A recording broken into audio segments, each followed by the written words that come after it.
We, the people of India, having solemnly resolved to constitute India into a sovereign, socialist, secular, democratic republic and to secure to all its citizens justice, social, economic, and political liberty of through expression, belief, faith, and worship, equality of status and of opportunity, and to promote among them all fraternity, assuring the dignity of the individual and the unity and integrity of the nation.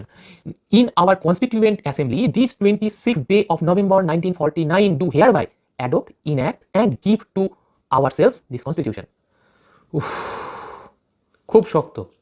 হ্যাঁ বন্ধুরা, তোমরা ঠিক ধরেছ। আজকে আমাদের পড়ার subject হচ্ছে preamble of the constitution. নমস্কার বন্ধুরা, আমি অভিষেক আর বিদ্যায়তনে তোমাদের সবাইকে স্বাগত। বন্ধুরা, যারা তোমরা এখনও জানো না, এই ভিডিওতে প্রথম, তাদের তোমাদের জানিয়ে রাখি যে এই চ্যানেলের মারফতে আমরা লক্ষ্মীকান্ত স্যারের দ্বারা লেখা বই Indian polity total chapter wise complete করছি। যারা তোমরা প্রথম দেখছো তাদের কাছে আমি অনুরোধ করব, লিঙ্ক বোটামে আমি প্লেলিস্টের লিঙ্ক দিয়ে দিচ্ছি। তোমরা গিয়ে প্রথম থেকে কিন্তু প্রত্যেকটি ভিডিও দেখবে। একদিন দেখবে, পরের দিন সেটা পড়বে, তৃতীয় দিন আবার সেকেন্ড ভিডিও দেখবে। এইভাবে যদি তোমরা পড়ো তাহলে তোমাদের টোটাল সাবজেক্টটা একদম ক্লিয়ারভাবে কমপ্লিট হয়ে যাবে। তার সাথে সাথে এরপরে আমরা এই চ্যানেলে আদার্স সাবজেক্টও আপলোড করব, সেইগুলো কিন্তু অবশ্যই দেখবে একই ওয়েতে। তাই এইভাবে দেখার জন্য সবার প্রথমে তোমাদের যেটা করতে হবে সেটা অবশ্যই সাবস্ক্রাইব করতে হবে, সাথে লাইক কমেন্ট অবশ্যই করবে। তো চলো বন্ধুরা, আমরা আজকের পড়া শুরু করি। বন্ধুরা, ইন্ডিয়ান প্রিয়াম্বল ইন্ডিয়ান কনস্টিটিউশনের একটা অবিচ্ছেদ্য অঙ্গ। প্রথম যে প্রশ্নটা আসে, আমরা প্রিয়াম্বলের ধারণাটা কোথা থেকে পাই? তো সোজা সাপটা কথা আমরা সবাই জানি, আর যারা জানো না তারা জেনে নাও। প্রিয়াম্বলের ধারণা আমরা নিয়েছি ইউএসএ থেকে, ইউনাইটেড স্টেট অফ আমেরিকা থেকে। আমরা শুধু না, পৃথিবীর অনেক দেশ রয়েছে যাদের কনস্টিটিউশনে প্রিয়াম্বল রয়েছে, তারা কিন্তু সেই ধারণাটা নিয়েছে ইউএসএ থেকে। কারণ ইউএসএ ফার্স্ট কান্ট্রি যারা এই প্রিয়াম্বলটা সূচনা করেছিল, কনস্টিটিউশনের প্রিয়াম্বলের সূচনা করেছিল। তো ইউএসএ হচ্ছে প্রিয়াম্বলের, আমরা নিয়েছি ইউএসএ থেকে, এটা ক্লিয়ার। এবার বইয়ে যদি তোমরা দেখো তাহলে দেখবে যে একটা নাম দেওয়া আছে, এনএ পালকিওয়ালা। আমরা এর আগে একটা চ্যাপ্টারে এমএন রয় শুনেছিলাম, বইয়ে লেখা আছে, তারপর আর কিছু লেখা ছিল না যে এমএন রয় চেয়েছিলেন যে যাতে কনস্টিটিউশন আমাদের নিজস্ব হয়, এরকম লেখা ছিল, কিন্তু এমএন রয়কে সেটা জানা ছিল না। সেই জন্য কিন্তু আমরা 5 মিনিট না হলেও 2-3 মিনিট কিন্তু আমরা সময় নিয়েছিলাম। তো সেরকম আমি এমএন পালকিওয়ালা সম্পর্কে অতটা সময় নেব না, জাস্ট দু একটা কথা বলবো। যেহেতু এমএন পালকিওয়ালা বলা আছে, এমএন পালকিওয়ালার ক্ষেত্রে আমি বলবো ইনি মানে একটা বিশাল মাপের লয়ার ছিলেন। অনেক পরবর্তীকালে তিনি এসেছেন ইন্ডিয়া কনস্টিটিউশনের গঠন হওয়ার পরে। তো তার যে মানে দক্ষতা, তার যে ডিগনিটি বলতে পারো, তার যে পরিচয়, সেটা অনেক বড় মাপের। যারা লয়ার তারা কিন্তু সবাই প্রায় চেনে, বড় লয়াররা প্রায় তাকে মানে ফাদার হিসাবে তাকে বিবেচনা করে আমাদের ইন্ডিয়ান বার জগৎটাতে, বার কাউন্সিলের এরিয়াটাতে তার একটা বিশাল নাম ছিল। নানি পালকিওয়ালা, তোমার যেরকম মিনার্ভা মিল কেস আছে, যেরকম ধরো কেশবানন্দা কেস, সমস্ত কেসে তিনি কিন্তু যুক্ত ছিলেন। এত হিউজ মাপের লয়ার ছিলেন যে প্রত্যেকটা কনস্টিটিউশনাল রিফর্মস যেগুলোতে এসছে, যে কেসগুলোতে, সেইখানে কিন্তু তিনি যুক্ত ছিল। ঠিক আছে, নানি পালকিওয়ালা সম্পর্কে বললাম যখন, বইয়ে দেওয়া আছে identity card of the constitution. নানি পালকিওয়ালা একে বলেছিলেন যে এনএ পালকিওয়ালার ফুল ফর্ম নানি পালকিওয়ালা। হ্যাঁ, তো তিনি বলেছিলেন যে এটা হচ্ছে আমাদের কনস্টিটিউশনের আইডেন্টিটি কার্ড। তো বন্ধুরা, তোমাদের একটা দেখো, মানে এনার যে কথা, আমরা যদি ডিটেলসে একটা বলে দিল, কেউ একটা বলে দিল, সেটাই বিবেচ্য হলো। সেটা কি বইয়ে আছে? অনেকে অনেক রকম বলেছে, সেগুলো নেই, এনার কথাটা আছে। কারণটা কি? একে তিনি অনেক বেশি জানতেন এই সম্পর্কে, এবং দ্বিতীয়ত কথাটার উক্তিটার সম্পর্কে ভাবো যে তিনি বলেছেন আইডেন্টিটি কার্ড। একটা কথা বলো তো, আইডেন্টিটি কার্ড কি আগে থাকে না পরে থাকে? আগে থাকে। প্রিয়াম্বলও কিন্তু কনস্টিটিউশনের আগে রয়েছে। কথার মধ্যে কত মারপ্যাচ থাকে এনাদের, যে একটা কথা দিয়ে ওরা 4-5টা জিনিস বুঝিয়ে দিতে পারে যারা লয়ার হন তারা। তো ঠিক আছে, তারপরে আমরা এগিয়ে চলি। আমাদের কনস্টিটিউশন কিন্তু কোনো প্ল্যান না, মানে প্ল্যান করে কনস্টিটিউশন, যে কনস্টিটিউশনের একটা প্ল্যান অ্যাক্ট হবে, এটা কিন্তু নয়। কনস্টিটিউশনের ছোট্ট করে সামারি বলতে পারো তোমরা এই প্রিয়াম্বলকে। আচ্ছা বন্ধুরা, বলো তো প্রিয়াম্বলের বাংলা কি? কমেন্ট করে জানাবে প্রিয়াম্বলের বাংলা কি। তোমাদের আজকের টাস্ক বলতে পারো। আচ্ছা, তারপরে চলে আসি যে এটা যেটা বলছিলাম, যে এটা হচ্ছে আমাদের কনস্টিটিউশনের সামারি। এটা কখন স্টার্ট হয়েছিল, কোথা থেকে নিয়ে এসেছিল, এর যদি হিস্ট্রি সম্পর্কে আমরা জানি তাহলে এই সম্পর্কে আমি আগেই আলোচনা করেছি, তাও বলে দিই যে এটা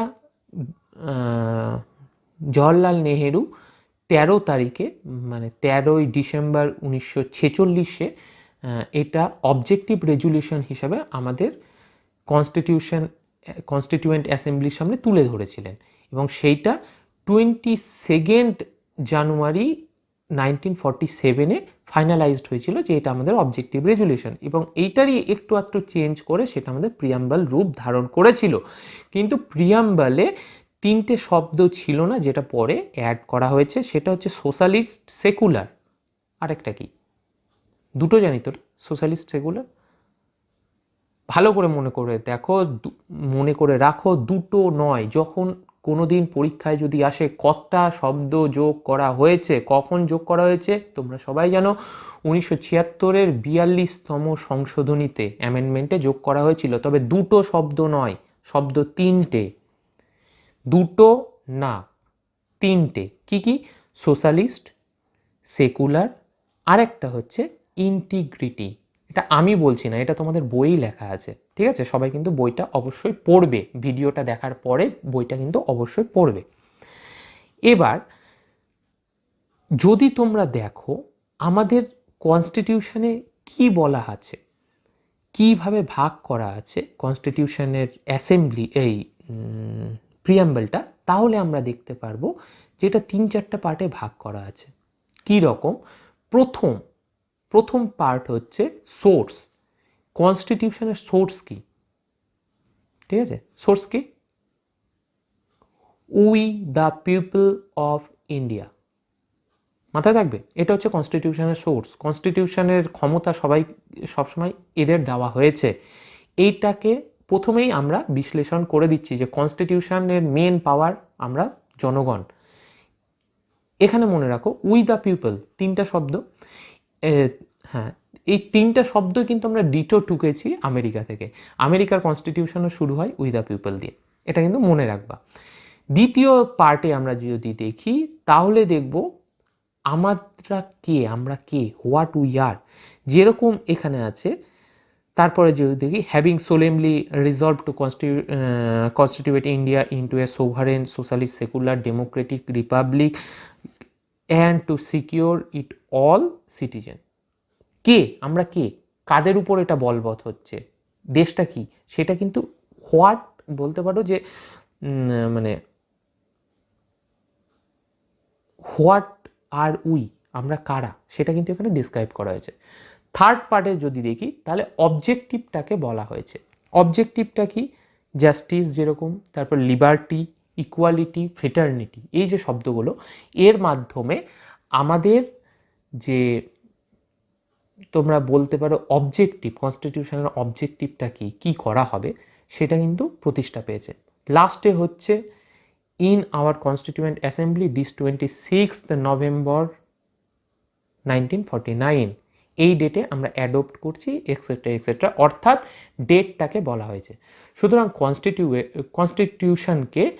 কনস্টিটিউশনের যে প্রিয়াম্বল, সেটাকে আমরা 4টে অংশ দেখতে পাই, মনে থাকবে। চলো নেক্সটে যাওয়া যাক। এবার আমরা দেখব কিছু কি ফিচার্স, কিছু শব্দ যেইগুলো আমাদের প্রিয়াম্বলকে একটা আলাদা স্তরে পৌঁছে দিয়েছিল। শব্দগুলোর মধ্যে প্রথম যেটা আমরা দেখব সেটা হচ্ছে সোভারেন। সোভারেন মানে কি? সোভারেন মানে প্রথমেই মনে রাখো যে ইন্ডিপেন্ডেন্ট, আমরা স্বাধীন, কি ব্যাপারে? নিজের ডিসিশন নেওয়ার ক্ষেত্রে। সেটা ইন্টারনাল ডিসিশন হতে পারে, এক্সটার্নালও হতে পারে। যে কোনো ডিসিশন আমরা স্বাধীনভাবে নেব, আমাদের উপর কেউ হস্তক্ষেপ করবে না। এইটাই হচ্ছে সোভারেনিটি। এই সোভারেনটা ব্যবহার করেছিলেন আমাদের, প্রথম থেকে ব্যবহার করা হয়েছিল কনস্টিটিউশনের ফার্স্ট ডে থেকেই বলতে পারো, যে আমরা যে স্বাধীন, আমরা ডোমিনিয়ন না, সেইটা প্রকাশ করার জন্য এই শব্দটা বারবার ব্যবহার করা হয়েছে। তাহলে একটা প্রশ্ন আসতে পারে যে কমনওয়েলথে আমরা আছি, তারপরে তোমার ইউএন অ্যাসেম্বলিতে আমরা আছি, তাহলে আমাদের সোভারেনিটি কি কমে যাচ্ছে না? আচ্ছা, তোমাদের মধ্যে বেশিরভাগই জানে না কমনওয়েলথের ব্যাপারটা কি। কমনওয়েলথ হচ্ছে ব্রিটিশ ক্রাউনের আন্ডারে যেসব দেশ ছিল তারা একত্রিত হয়েছে এবং হয়ে তাদের মধ্যে একটা কমিটি বা একটা বলতে পারো সংগঠন তৈরি হয়েছে, সেটা কমনওয়েলথ, যার হেডে থাকবে হচ্ছে কে? আমেরিকা বলছি, ইউকে মানে ব্রিটেনের কিং বা কুইন যিনি থাকবেন, তিনি থাকবেন তার হেডে। তাহলে যদি আমরা কমনওয়েলথ জয়েন করি তাহলে আমাদের হেডে তিনি বসছেন, তাই তো? কিন্তু না, অ্যাকচুয়ালি আমরা এইটা যে শব্দটা বইয়ের মধ্যে দেওয়া আছে, যে এটা হচ্ছে এক্সট্রা কনস্টিটিউশনাল ডিক্লারেশন। এটাকে বলা হচ্ছে এক্সট্রা কনস্টিটিউশনাল ডিক্লারেশন। এর মাধ্যমে আমরা 1949-এ কমনওয়েলথটাকে জয়েন করি। আমরা বলি ঠিক আছে তোমরা থাকো, আমরা এর সদস্য হয়ে থাকছি, কিন্তু আমরা কিন্তু সোভারেন কান্ট্রি। ইউএনের ক্ষেত্রে ইউএন সব দেশই মোটামুটি ইউএনে আছে, ম্যাক্সিমাম, মানে হয়তো কিছু বাদ হবে, হাতে 10-15টা দেশ হয়তো, তাও নতুনগুলো হয়তো সেগুলো জয়েন করে নেবে। তো এই সব ইউএনের গল্প হচ্ছে, ইউএন বিভিন্নভাবে বিভিন্ন দেশকে বলে তোমাদের এই করা উচিত, ওই করা উচিত, তারা কিন্তু একদম বলে দেয় না তোমাকে এই করতে হবে। সুতরাং ইউএনের কথাটা আলাদা। ইউএনটা আমরা ইউএনের যে ইউনাইটেড নেশনের যে এফেক্ট, সেটা আমাদের সোভারেনিটিকে কখনোই খণ্ডন করে না, ঠিক আছে? এইটা মনে রাখবে, সোভারেনিটির ক্ষেত্রে, সোভারেন কান্ট্রির ক্ষেত্রে আমরা 1950 সালের 26শে জানুয়ারির আগে পর্যন্ত কিন্তু ডোমিনিয়ন স্ট্যাটাসে ছিলাম। আমাদের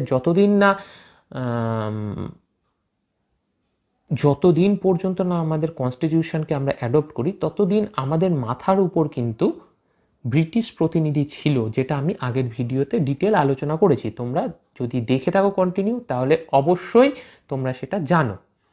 চলো, সোভারেন হয়ে গেল। এরপরে আছে সোশ্যালিস্ট।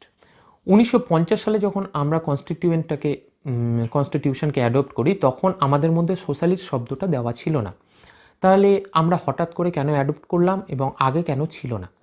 তা বন্ধুরা দেখো, যে তখন সেই সময় সোশ্যালিস্ট যদি শব্দটা আসতো, সোশ্যালিস্ট শব্দটা একদম কমিউনিস্ট শব্দর প্রতিশব্দ তখন হিসাবে ধরা হতো। ওয়ার্ল্ডের মধ্যে তখন একটা আলাদাভাবে শীতল একটা পরিবেশ, যুদ্ধের পরিবেশ তৈরি হচ্ছিল। আমরা কিন্তু বরাবরই একটু ওয়েস্টার্ন ঘাসা ছিলাম প্রথম দিকে।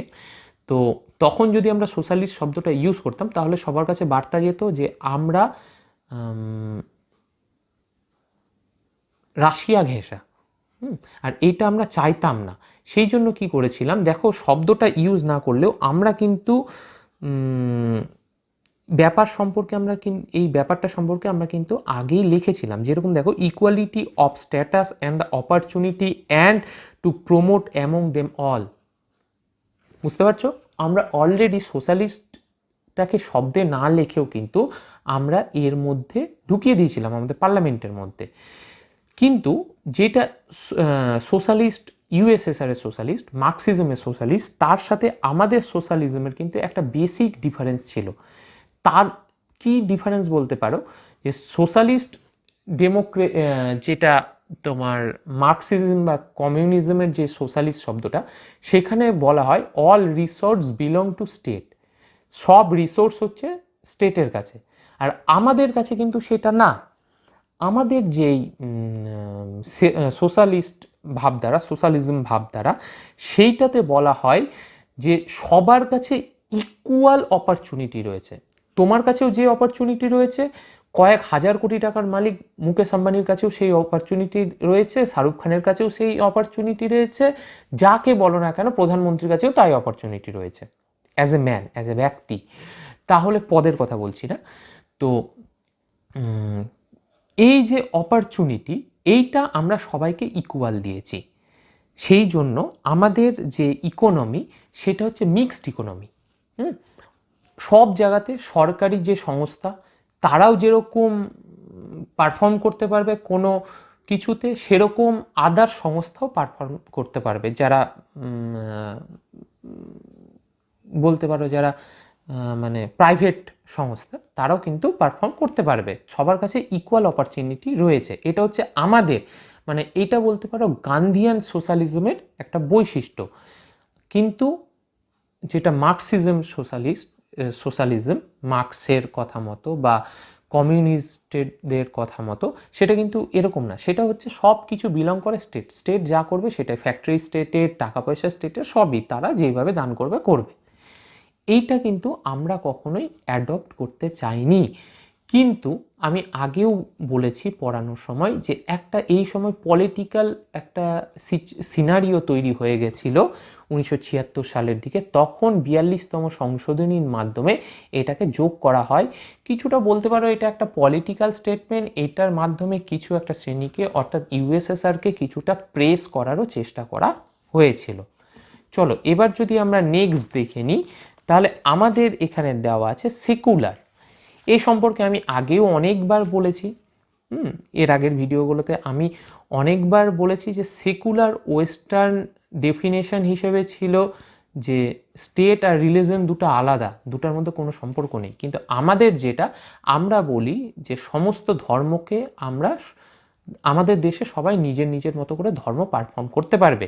তো এই যে ডিফারেন্সটা, তো যেরকম বইয়ের মধ্যে যদি তোমরা দেখো, বইয়ের মধ্যেও সেম কথাটাই কিন্তু আমরা লিখেছিলাম যে কি liberty of thought expression, belief, faith and worship. আমরা শব্দটা ব্যবহার না করেও কিন্তু জিনিসটা আমরা কিন্তু কনস্টিটিউশনে রেখেছিলাম। আমাদের যিনি যারা ছিলেন আম্বেদকরজি, জওহরলাল নেহরুজি, তারা কতটা তীক্ষ্ণতা মাথায় তাদের ছিল যে তারা একটা শব্দকে রাখলে যাতে ঝামেলা হতে পারে সেই জন্য সেইটাকে সরিয়ে তার সাবস্টিটিউট হিসাবে কত সুন্দর জিনিস কিন্তু রেখে দিয়েছিলেন। তো এইটা পরবর্তীকালে এইটাও সেই 42তম সংশোধনীর মাধ্যমে স্বরণ সিং কমিটি রিকমেন্ডেশনে, তো আগেই বলেছি, এটা যোগ করা হয়েছিল। এইটা বলতে পারো এইটাও একটা টোটাল পলিটিক্যাল স্টেটমেন্ট। এটা পলিটিক্যাল স্টেটমেন্ট ছাড়া কিন্তু আর কিছু নয়। এটা যদি না লেখা হতো তাহলেও বিশাল কিছু ক্ষতি হয়ে যেত না, কিন্তু যখন লেখা হয়েছে কিছু করার নেই, আমাদের মনে রাখতে হবে।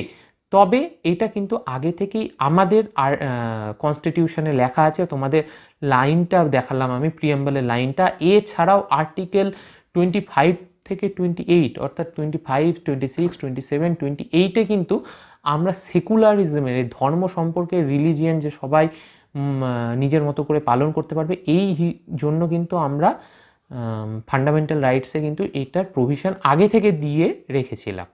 এবার আমরা দেখব ডেমোক্রেটিক। আমরা হচ্ছে ডেমোক্রেটিক।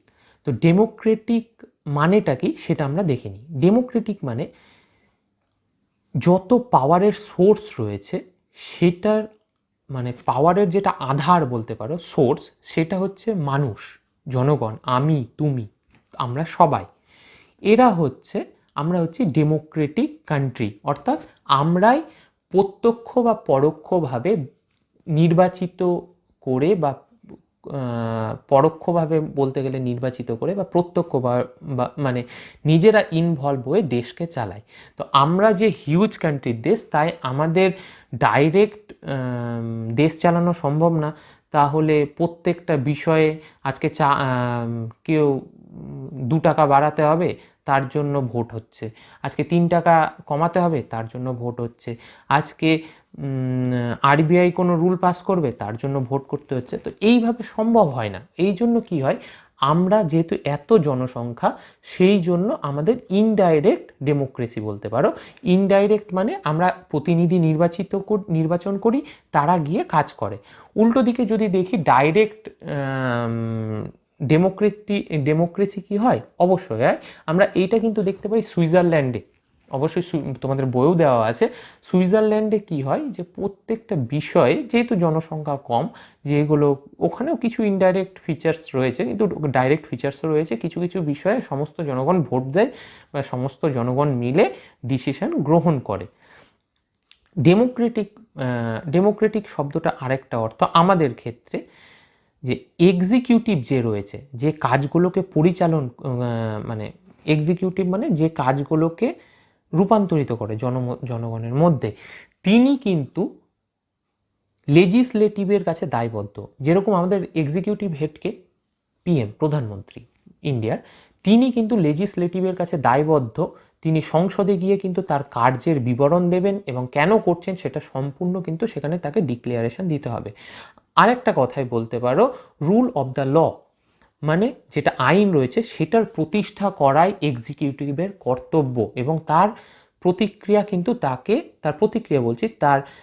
তিনি কতটা কাজ করলেন কী করলেন সেটা কিন্তু সংসদে বা পার্লামেন্টে তাকে কিন্তু সেটা বলতে হয়। এরপরে যদি আসি ডেমোক্রেটিক হিসাবে, তাহলে বলতে পারো আমাদের যেটা বৈশিষ্ট্য, ইউনিভার্সাল অ্যাডাল্ট ফ্র্যাঞ্চাইজিস কে দিয়েছিলেন? আম্বেদকর। অনেক লম্বা ভিডিও আমি মানে চ্যাপ্টার আমি এর উপরে নিয়েছি অ্যাডাল্ট ফ্র্যাঞ্চাইজিসের উপর। তাহলে এটা তোমরা সবাই জানো অলরেডি, এটা একটা বিশাল বোল্ড স্টেপ ছিল। আমরা সবাই যখন ক্ষমতা নিজের নির্বাচিত করার ক্ষমতা রয়েছে সকলের, এটা কিন্তু নিজে একটা বড় ব্যাপার। আমাদের ডেমোক্রেটিক যে ফিচার্স সেটাকে কিন্তু এটা তুলে ধরে।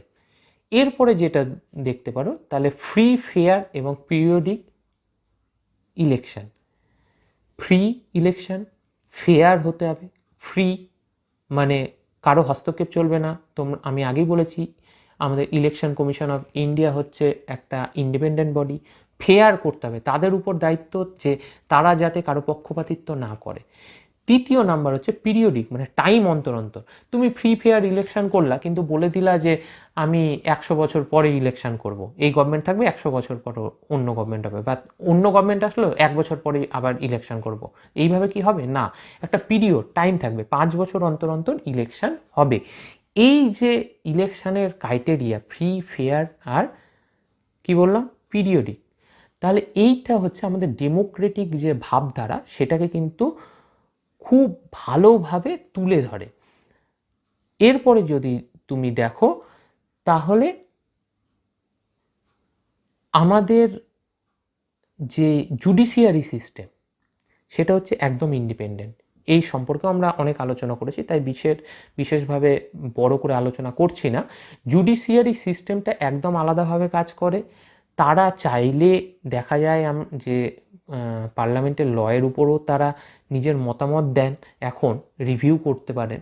তো এই যে সিস্টেমটা, এর ফলে আমাদের ডেমোক্রেসি কিন্তু একটা আলাদা জায়গায় পৌঁছে গেছে।